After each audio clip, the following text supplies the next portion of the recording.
मौजूद है महेंद्रगढ़ विधानसभा क्षेत्र में हरियाणा प्रदेश में, और हमारे साथ कद्दावर नेता प्रोफेसर रामविलास शर्मा पूर्व में शिक्षा मंत्री रह चुके हैं, तमाम पदों पर रह चुके हैं। हरियाणा प्रदेश में विशेषकर इनको बीजेपी की यानी कि भारतीय जनता पार्टी की जड़ कहा जाता है, एक मजबूत नींव जो उस समय से चली आ रही है जिस समय कोई जनाधार नहीं था पार्टी का। हरियाणा प्रदेश एक नारा कह लीजिए अक्सर इनके मुख से सुनने को मिलता है कि अयोध्या हुई हमारी है, अब मथुरा की बारी। जिस संघर्ष में 3,11,000 लोग शहीद हो गए, रोम यूनान मिस्र सब मिट गए जहाँ से, कुछ बात है कि हस्ती मिटती नहीं हमारी है। रामलला आएंगे, अपनी आँखों में बसाएंगे। बहुत दिन से 550 साल प्रिंस बहुत बड़ा समय होता है जी, कई पीढ़ियाँ खप जाती है। पर वाह रे हिंदू समाज, आप पीढ़ी दर पीढ़ी लड़ सकते हैं, पर वो कल सपना साकार होने जा रहा है। जिस घड़ी का इंतजार था वो घड़ी आ चुकी है, कैसी अनुभूति होगी आपको? देखिए प्रिंस, कुछ बातें होती हैं जिनके लिए शब्द होते हैं। ये अनुभूति एक ऐसी चीज़ है जैसे गूंगा आदमी के जुबान नहीं होती और उसको मिठाई खिलाई जाती है, गुड़ खिलाया जाता है, तो वो उसको अभिव्यक्त नहीं कर सकता। ये वोट की राजनीति है, ये बीजेपी जो है अनाप शनाप कर रही है, मतलब बहुत सारी बातें निकल के आ रही हैं। 9 साल से ये पता नहीं 24 पार्टी हैं, 26 हैं, 28 हैं, कितनी भी हैं, इनके पास ना तो कोई एक झंडा है, ना उस झंडे में कोई डंडा है, ना इनके पास कोई एक एजेंडा है। सिर्फ और सिर्फ नरेंद्र भाई मोदी को गाली देना इनका ये कार्यक्रम समझ लो, इनका ये एजेंडा समझ लो। और नरेंद्र भाई मोदी पर तो राम जी की कृपा है। जो राम से टकराएगा, जो भारत की श्रद्धा से टकराएगा, जो भारत के विश्वास और भरोसे से टकराएगा, वो चूर चूर हो जाएगा। चर्चाएं कुछ ऐसी भी चल रही हैं राजनीतिक गलियारों में कि प्रोफेसर रामविलास शर्मा भिवानी महेंद्रगढ़ लोकसभा क्षेत्र से लोकसभा चुनाव में भी प्रत्याशी हो सकते हैं बीजेपी की तरफ से। ये संभावनाएं लगाई जा रही, कयास लगाए जा रहे हैं। मेरे बारे में एक बात है कि रामविलास धूणे का पक्का बाबा जी, ठाण पर मिलता है, ठाण नहीं बदलता, ठिकाना नहीं बदलता। राम जी की चिड़िया, राम जी का खेत, खाओ है चिड़िया भर भर पेट। आपके विपक्ष में भी काफ़ी लोग हैं, चर्चाएं चलती हैं अक्सर कि रामविलास शर्मा इतने मजबूत नहीं रहे। अच्छा है ना, कागा दे आके टावे नहीं मरदे। कोई विपक्ष के जितने भी लोग हैं, कुछ पर्यटक हैं, या तो ओरनाल अपनी गढ़ रही है ना, कुछ पर्यटक आते हैं मौसम में। साइबेरिया के मैदानों पर जब बर्फ़ जम जाती है तो वो 3 महीने के लिए पर्यटक आते हैं, चले जाते हैं।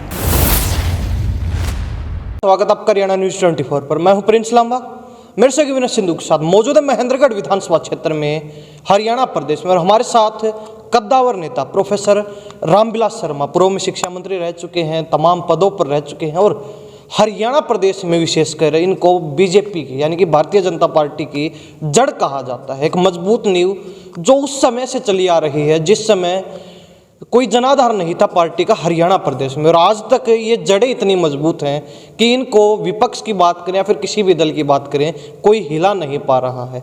एक डायलॉग अक्सर और एक नारा कह लीजिए अक्सर इनके मुख से सुनने को मिलता है कि अयोध्या हुई हमारी है, अब मथुरा की बारी है। उसी मामले पर विस्तार से चर्चा करेंगे क्योंकि बहुत समय पहले से ही प्रोफेसर रामविलास शर्मा जी ने ये नारा दिया था और तब से हम सुनते आ रहे हैं कि अयोध्या हुई हमारी है, अब मथुरा की बारी है। हालांकि इनको भविष्यकर्ता भी जो भविष्यवाणी करते हैं वो भी बोला जाता है, और एक मौसम वैज्ञानिक की भी बड़ी विशेष भूमिका निभाते हैं। सारी बातचीत करेंगे। सबसे पहले सर आपका बहुत बहुत स्वागत है हरियाणा न्यूज़ 24। प्रिंस, आपका बहुत धन्यवाद है।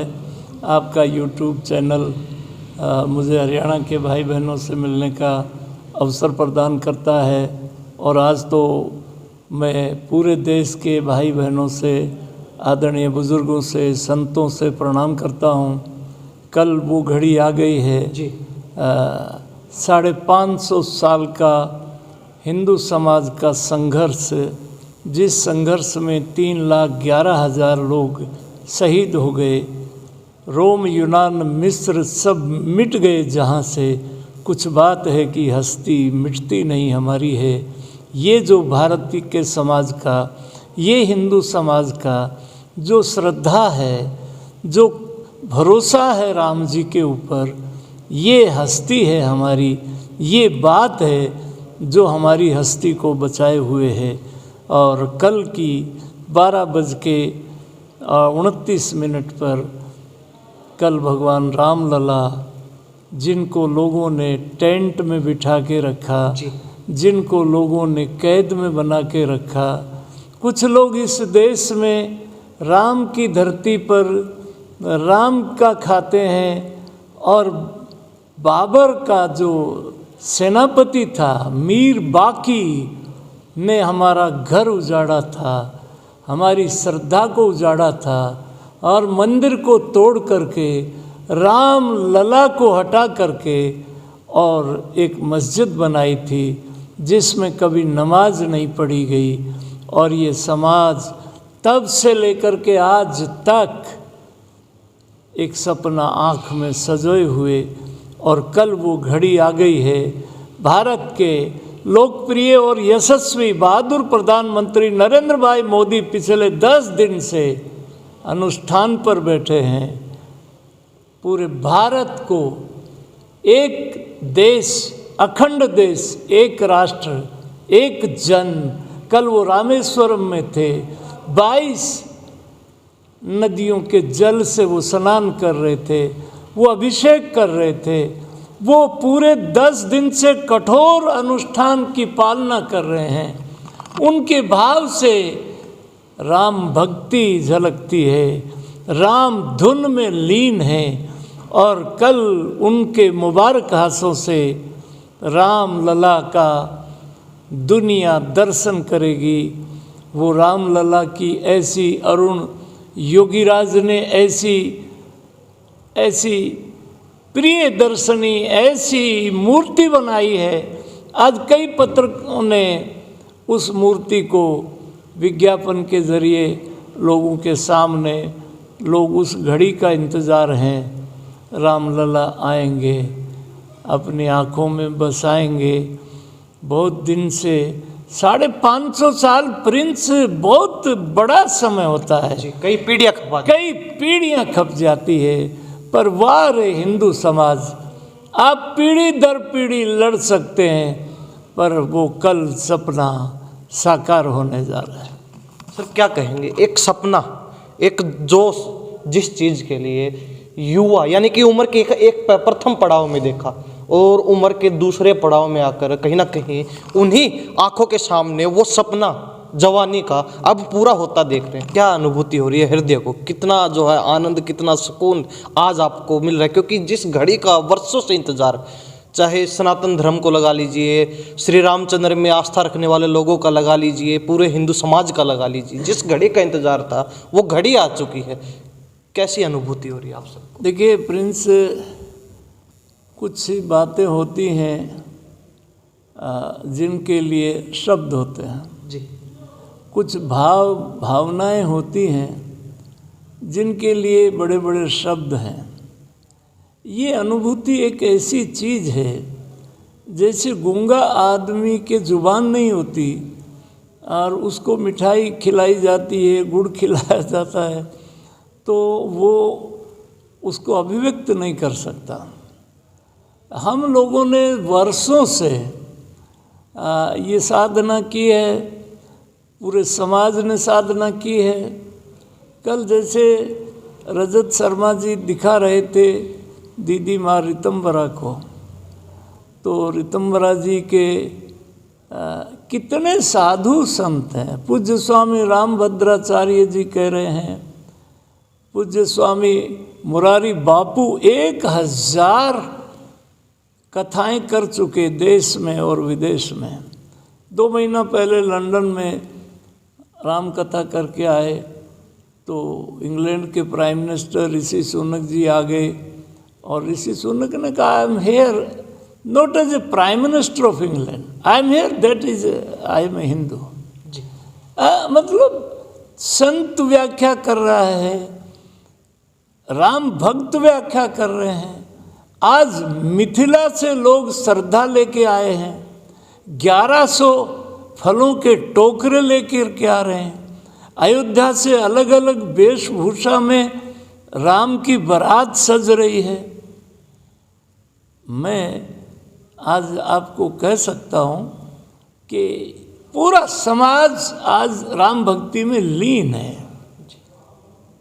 साधु संत नहीं, लोगों की समाधि लग रही है। लोग जो मूर्ति बनाई है, लोग उस घड़ी का इंतजार कर रहे हैं, देश के यशस्वी प्रधानमंत्री कब वो आंखों से पट्टी को खोलेंगे और पहले वो शीशा राम लला खुद देखेंगे और फिर वो काजल डालेंगे। वो नज़ारा कैसा होगा उसको अभिव्यक्त नहीं किया जा सकता। विपक्ष कहता है और कहीं ना कहीं विपक्ष बहिष्कार भी कर रहा है, आने से मना कर रहा है कि ये वोट की राजनीति है, ये बीजेपी जो है अनाप शनाप कर रही है। मतलब बहुत सारी बातें निकल के आ रही हैं। क्या कहना चाहेंगे तमाम चीज़ों को लेकर? देखिए प्रिंस बेटे, आप बहुत दिन से बड़ी अच्छी पत्रकारिता कर रहे हैं, आरोप लगा रहे हैं। 9 साल से ये पता नहीं 24 पार्टी हैं, 26 हैं, 28 हैं, कितनी भी हैं, इनके पास ना तो कोई एक झंडा है, ना उस झंडे में कोई डंडा है, ना इनके पास कोई एक एजेंडा है। सिर्फ और सिर्फ नरेंद्र भाई मोदी को गाली देना इनका ये कार्यक्रम समझ लो, इनका ये एजेंडा समझ लो, ये झंडा समझ लो। और नरेंद्र भाई मोदी पर तो राम जी की कृपा है, मिट जाएंगे। जो राम से टकराएगा, जो भारत की श्रद्धा से टकराएगा, जो भारत के विश्वास और भरोसे से टकराएगा, वो चूर चूर हो जाएगा। इतिहास इस बात का चश्मदीद गवाह है। स्टालिन के बेटे उदयनिधि स्टालिन ने सनातन को लेकर के भद्दे शब्दों का प्रयोग किया था कि ये डेंगू बुखार है, ये है, ये मिटना चाहिए। खड़गे जी राष्ट्रीय अध्यक्ष हैं, इनके बेटे ने कर्नाटक में मंत्री होते हुए संविधान के खिलाफ गंदे शब्दों का प्रयोग किया था। 5 प्रांतों के चुनाव में प्रिंस आपने राजस्थान में, छत्तीसगढ़ में, मध्य प्रदेश में क्या हुआ? तीनों में बीजेपी बहुमत के साथ। और आने वाले दिनों में देखना, इस बार 2024 का हमारी श्रद्धा है, हमारा स्वभाव है। अब नरेंद्र मोदी पर मैं पिछले 12 साल वो मुख्यमंत्री रहे, वो हमारे परिवार ही रहे। 4.5 साल हमने एक कमरे में बैठ के काम किया, ये हमारा सौभाग्य रहा। गुजरात में 2007 के चुनाव में हमने देखा, कांग्रेस के आरोप लगाती थी कि इनके पास 100 झब्बा है, यानी 100 कुर्ता है। अब ये भी कोई आरोप है जी। और उसके बाद भी 7वीं बार गुजरात में भारी बहुमत की सरकार है। आज Bharatiya Janata Party is a party with difference. Ashok Gehlot ji को सोनिया गांधी ने बुलाया था कि आपको कांग्रेस का राष्ट्रीय अध्यक्ष बनाएंगे। भारतीय जनता पार्टी ने देवेंद्र फडणवीस को महाराष्ट्र में 5 साल कामयाब मुख्यमंत्री रहे। आदेश हुआ कि एकनाथ शिंदे को मुख्यमंत्री, शिंदे जी आज भी 41 MLA के नेता हैं, देवेंद्र फडणवीस आज भी 74 विधायकों के नेता हैं। कि आपको डिप्टी सीएम रह के सरकार चलानी है, शिंदे जी को मुख्यमंत्री बनाना। 3 प्रांतों में ये जातीय जनगणना करते रहे।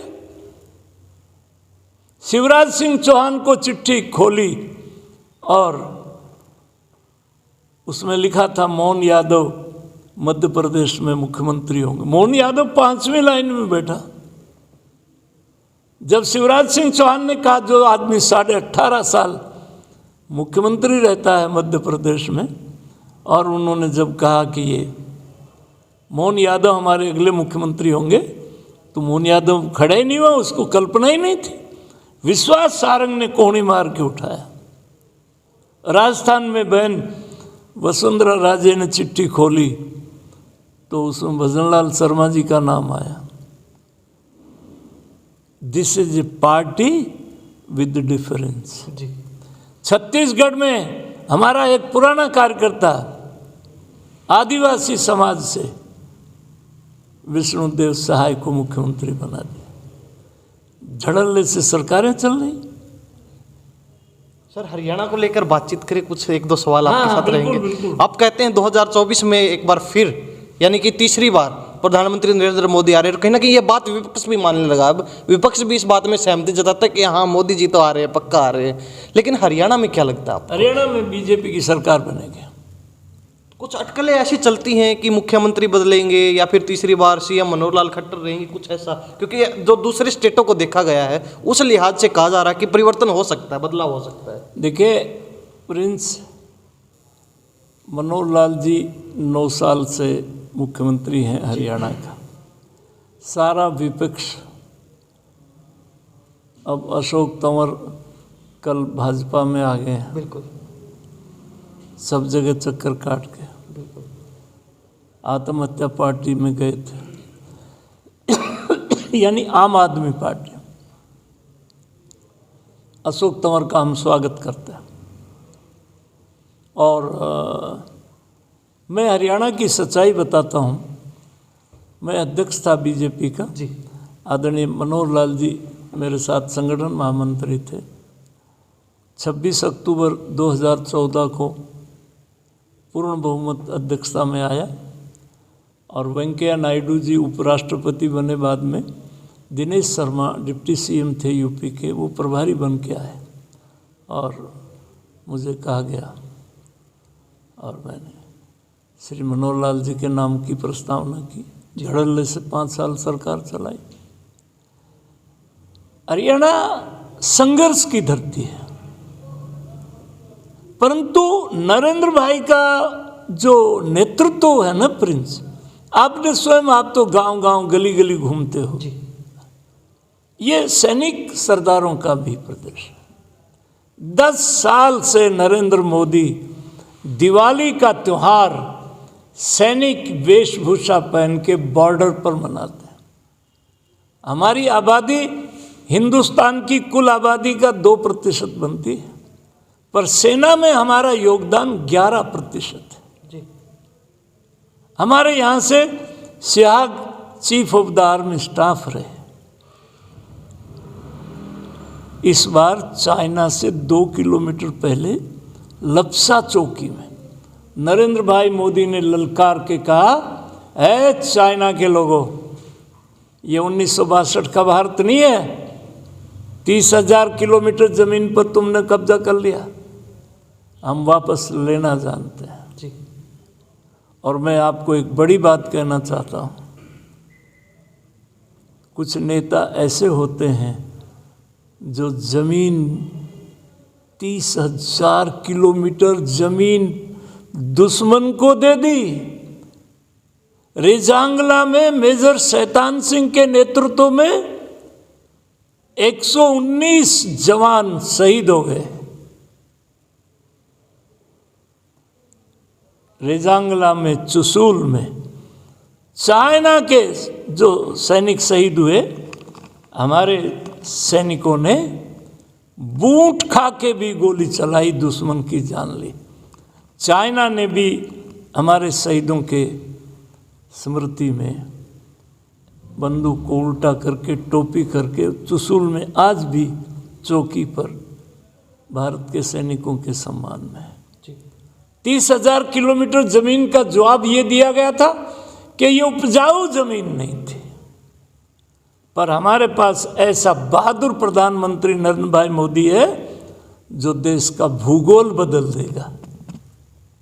और मैं आज कह सकता हूँ कि आने वाले दिनों में मुजफ्फराबाद में कभी भी तिरंगा झंडा लहराया जा सकता है। जी, अक्सर ये बात सुनने में आती है कि प्रोफेसर रामविलास शर्मा झंडा, डंडा, ठाण और ठिकान कभी नहीं बदलते, लेकिन अब चर्चाएं कुछ ऐसी भी चल रही हैं राजनीतिक गलियारों में कि प्रोफेसर रामविलास शर्मा भिवानी महेंद्रगढ़ लोकसभा क्षेत्र से लोकसभा चुनाव में भी प्रत्याशी हो सकते हैं बीजेपी की तरफ से। ये संभावनाएं लगाई जा रही, कयास लगाए जा रहे हैं, क्या कहेंगे? रामविलास शर्मा जी अब की बार अपग्रेड होने वाले हैं? देखिए प्रिंस, मैं भारतीय जनता पार्टी का समर्पित कार्यकर्ता हूँ जी।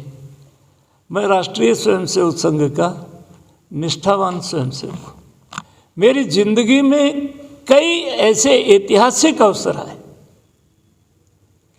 हम जो लोग हैं अपने बारे में निर्णय हमारी केंद्र का नेतृत्व करता है जी। मैं 1980 में ना एमएलए था ना एमपी था, पार्टी ने लोकसभा चुनाव लड़ाया मुझे, और ऐसे लोग मुझे देखने आते थे। आदरणीय राव वीरेंद्र सिंह जी जो हरियाणा के मुख्यमंत्री रहे जी, जो हमारे यहाँ के बेताज बादशाह थे, बिल्कुल।